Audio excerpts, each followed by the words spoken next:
As an entrepreneur and as a human moving through life, we are constantly faced with grave amounts of uncertainty. And not only are we faced with tons of uncertainty, but we're forced to make complex decisions under this uncertainty. This can be extremely emotionally taxing, as uncertainty can force us into negative emotional loops and force us to act and feel tons of fear. The best way I found to cut through this uncertainty, come up with certain and definite plans for the future, and make good business and personal life decisions is to study philosophy. And one of my favorite philosophies to study, as you guys all know, is Stoicism. I attribute my lifelong love of philosophy and Stoicism to a very large part of my success today and my ability to continue to make good decisions in my personal and my professional life. So here are 4 life-changing Stoic lessons that can help us get a little bit closer to living the good life and making certain decisions under uncertainty.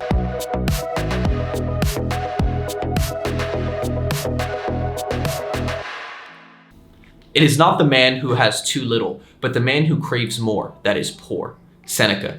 Desire is a craving that's born out of emptiness and a need to fill that emptiness. Our desires dictate all of our decisions. In fact, desire is responsible for our social media addiction, our desire to not miss out, our desire to escape from the problems for a temporary moment, our desire to avoid discomfort.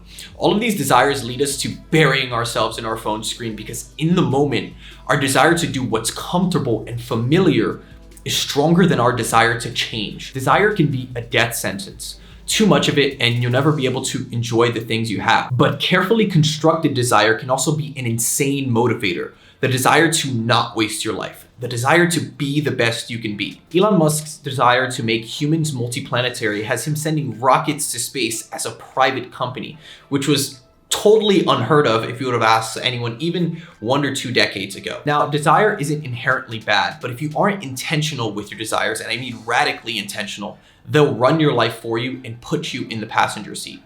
Unchecked desires can quickly take control of your life. Choose not to be harmed and you won't feel harmed. Don't feel harmed and you haven't been. Marcus Aurelius. Nowadays, it's fashionable to be a victim. Nobody wants to take responsibility for their life. They want to blame someone else or something outside of themselves for their position in life, rather than looking internally and taking responsibility. Here's a harsh truth. Nobody is coming to save you. None of us have control over the hand we're dealt in life or what happens to us. All we can control is how we respond. True strength comes from the ability to weather the storm and push through the moments that we can't control. Everyone likes to believe that their circumstances and situations in life are unique or that they're special. If you believe that, I urge you to read history as a ledger of a lifelong human suffering that we've been experiencing as a species for all of time. Or for a more modern context, I implore you to visit an Alcoholics Anonymous meeting. 15 minutes in there is enough time to show you that everybody is facing extreme hardship in their lives. Nobody is immune to suffering. You are not special. Victimhood is a choice that so many people nowadays are really eager to make. Self-sufficiency is innate to humans. To be a victim, to rely on others, is to go against your very own nature. If we seek social status, we give other people power over us. We have to do things calculated to make them admire us, and we have to refrain from doing things that will trigger their disfavor.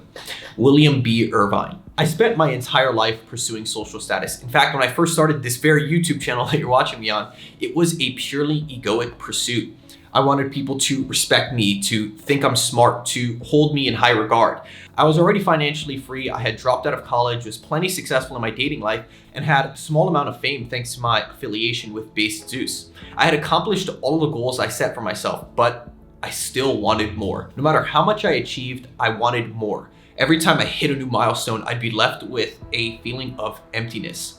To try and fill it, I'd convince myself that I just needed to up the stakes, pursue more status, more fame, more money, and then I'd finally be happy.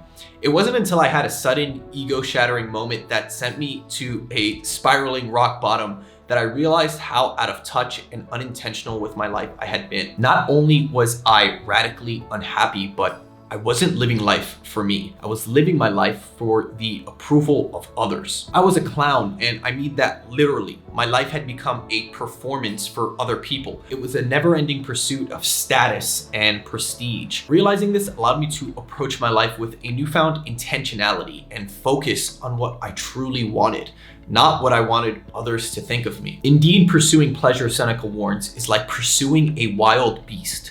On being captured, it can turn on us and tear us to pieces. Or changing the metaphor a bit, he tells us that intense pleasures, when captured by us, become our captors, meaning the more pleasure a man captures, the more masters he will have to serve. William B. Irvine. The hedonic treadmill never ends. Once you make 100K, you want to make 1 million. Once you hit 1 million, you'll want 10. You get the girl of your dreams only to want the next girl you see on Instagram. Irvine goes on to say that rather than feeling satisfied, we feel a bit bored. And in response to this boredom, we go on to form new, even grander, grandiose desires. One thing that Irvine tells us that I try to really keep in mind every day of my life is that the easiest way to be happy is to want the things you already have. Initially, when I was starting to rebalance my life around the idea of being really, really specific and intentional with my desires and sort of cutting off the rest of them, I found it really hard to balance motivation and my desires with gratitude and my spiritual pursuit of wanting the things that I already have and being happy and present with where my life is right now.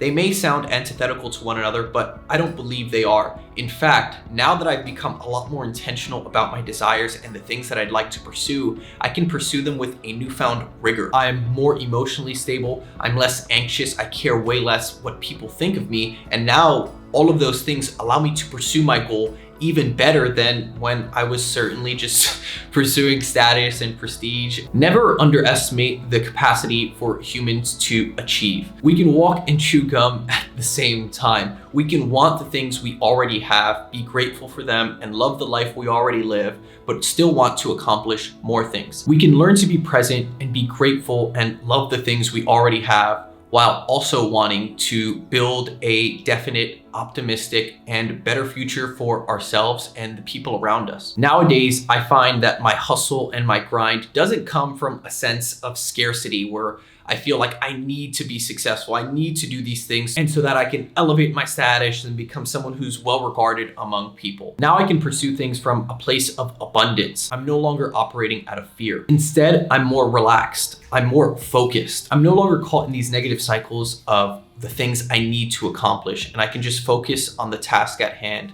like I honestly never could before. Now I find myself to be more productive, my businesses are more successful, and I'm able to accomplish way more now and far into the future. And I'm glad, even though Stoicism has been a big part of my life in the past, I have a newfound appreciation for it, and I'm certain it will be a big part of my future. So with that said, that brings us to the end. A lot of the quotes from this video are from the author William B. Irvine, who's the author of the book, The Ancient Art of Stoic Joy. Now, William B. Irvine is not a 2,000-year-old politician like most of the Stoics. He's a modern day author with a deep found appreciation for Stoic philosophy, like I'm sure you are as much as I am. And in his book, he does an excellent job of distilling and condensing some of the best of ancient Stoic philosophy and adding some new perspective for the modern day. I highly recommend you guys check out his book. I'll leave a link to it in the description. If you guys like this video, make sure you follow me on Instagram at Benjamin Seda. I talk about stuff like this all the time in my stories and my posts, and sign up for my newsletter, Favorite Friends Friday, so you can learn with me, hear some of the best quotes and the books I'm reading, and we can learn together